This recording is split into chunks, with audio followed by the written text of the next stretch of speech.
Am I wrong for not agreeing to become a stay-at-home wife when I retire? I'm retiring in about 3 months and my husband and I disagree on how the division of labor should be once that happens. Since meeting my husband, I have been very vocal about my plans to retire when I turn 40, and gave up things to meet this goal. My husband on the other hand won't be able to retire until at least 62.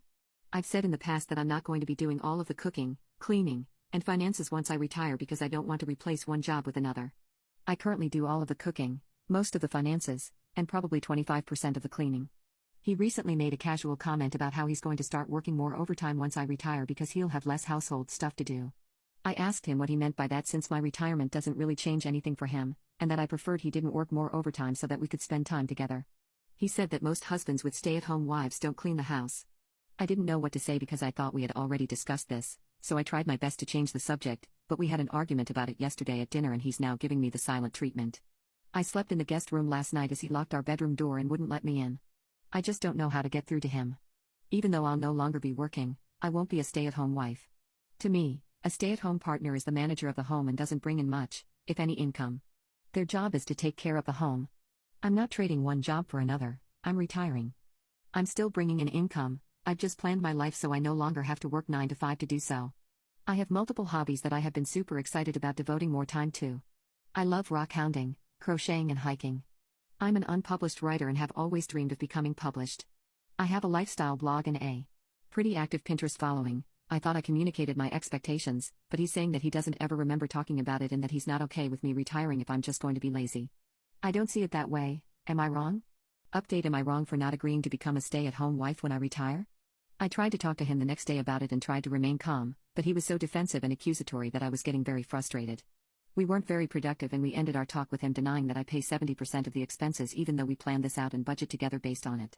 I told him I'd go through our expenses to prove it. And being the person that I am, I did so the next day. This is where the problem starts. When I was going through our expenses, I found a charge on my husband's credit card from 2 weeks ago that I did not recognize. It was not an insignificant amount, so I originally looked into it just to see if it was a household or personal expense to use in my calculations. It turned out to be a bill paid to a law office. For very obvious reasons, I wanted to know more information on why he was being billed by a law office. I looked up the office and it was a divorce attorney specializing in property division. I logged into his email and found his conversations with said lawyer. He was trying to find a way to overturn our prenup so he gets half instead of what is agreed upon in our prenup and wanted to try and get alimony as well. I had no idea he wasn't happy until we started arguing on Saturday. That morning, he woke me up with breakfast in bed, a total surprise since it wasn't a special day and he almost never cooks. 2 weeks ago, we had a Star Wars movie marathon and ran around the house in a lightsaber battle. Last month, he communicated that he felt like we weren't spending as much time together as we normally do, so I planned more date nights. He's gotten me flowers at least once a week for months now. I just didn't understand why he wanted to divorce, without even trying to express what he was feeling to me first. When I went all the way back to the very first emails, a woman named Ashley was brought up. I tried to think of a way to confirm my suspicions without him suspecting that I know what he's been up to. On Saturdays, we sometimes get takeout, so I purposely left my phone upstairs and asked him if I could use his to order the food, and I was taking too long to figure out what I wanted, so he went downstairs to finish what he was doing, giving me more time. It was hard to wait that long without letting on what I knew, but from Thursday to Saturday I began to get a plan in place. I spoke with a divorce attorney and scheduled my consultation, and made sure I had any legal and financial documents I may need. On Saturday when I went through his phone, I found Instagram messages between him and Ashley. By going through the messages and looking at her account, I figured out a lot about her. Ashley seems to be a nice girl he met on Tinder back in May. She is 27 and married to her high school sweetheart who can't bring in enough income for her to be a stay-at-home wife. Considering my husband works in tech, he is obviously the better option. He's lied to her about wanting to have kids and has told her that it's the reason he is unhappy in our marriage. I don't know what he's thinking she's going to do when she finds out he had a vasectomy. Ashley is apparently willing to be a proper woman and do wifely duties. From cross-checking dates, when he's supposed to be hanging out with friends or at a work thing, he's actually with her.